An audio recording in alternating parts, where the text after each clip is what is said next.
What I'm about to show you is permanently going to damage your perspective of the 7 Deadly Still Frames, PNG Lock, and Berserk 2016. Because what Disney has cooked up with this new Spider-Man show is just...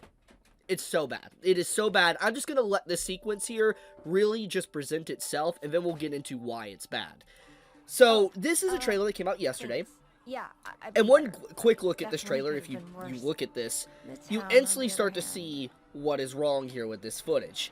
It looks absolutely static. It looks lifeless. And I cannot believe that whoever was like storyboarding this and the people that were screening this and stuff and showing this to probably the team, the higher ups and stuff, looked at this, took one good look at this and was like, this is a-okay, that this is properly animated and that this is okay to air for everybody to see. Because to put in perspective, there is even scenes that are pointed out in the comment section here where it's so bad that they even forgot to model the said characters of doing anything. Like, they straight up just position them in the canvas and they're A-posing. Like, the actual models of the characters in the backgrounds, even Miku herself is shocked about this, they're legitimately A-posing. And the fact that you have legitimate, like, animation and CGI done like this for a series that is literally under the title Spider-Man coming out on Disney is insane. The fact that there is legitimate characters, you can even see them in this sequence here, I'll zoom in, you can even see them kind of A-ish posing and not really even moving in the background. They're completely static. That is actually freaking insane, just to see how static the backgrounds are. And so let's get into why this was done, and just like why I would even compare it to something like this. Screw you guys, I'm going. Or this. You know, obviously these series, like for instance 7 Deadly Sins and Berserk, get a lot of shit against them. Like, they are, let's be honest, regardless of what I'm showcasing here with this trailer, you know, this is still not good, okay? But at the very least, there does appear to be some life in the background. At least the characters aren't completely static. Like, seriously, look at them in the background real quick. You can see them slightly still moving. While when you look at this trailer, the characters here, they're not moving.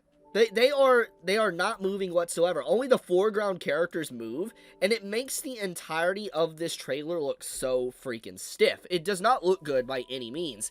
Now, why I think this was done, or why this direction was done, is because they wanted to make it look like a comic. That's at least my impressions of watching this trailer.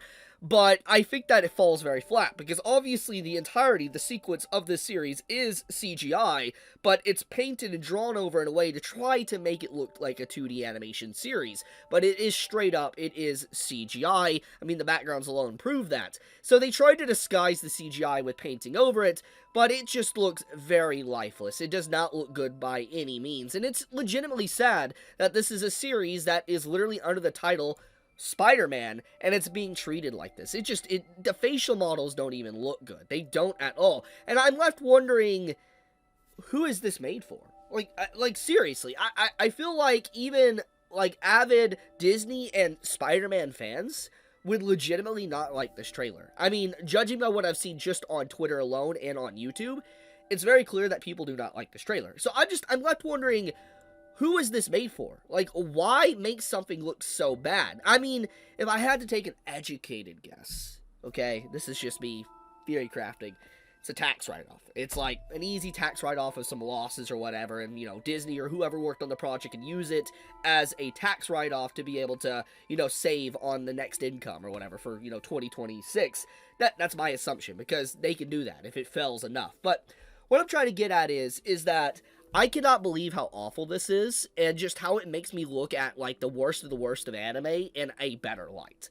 That is insane. That takes a lot of skill to be able to accomplish something like that, to be able to legitimately make me look at some of the worst anime has to offer in art and animation, and be like, you know what, maybe I was a little bit too rough. Maybe I was a little bit too hard on those anime, because clearly, at least there was some love given to them in comparison to whatever the hell this is. This is just so bad, man. This is inexcusable, and once again, I feel so bad for those that are massive Spider-Man fans, because this is such a disservice to the community. Screw you guys, I'm going.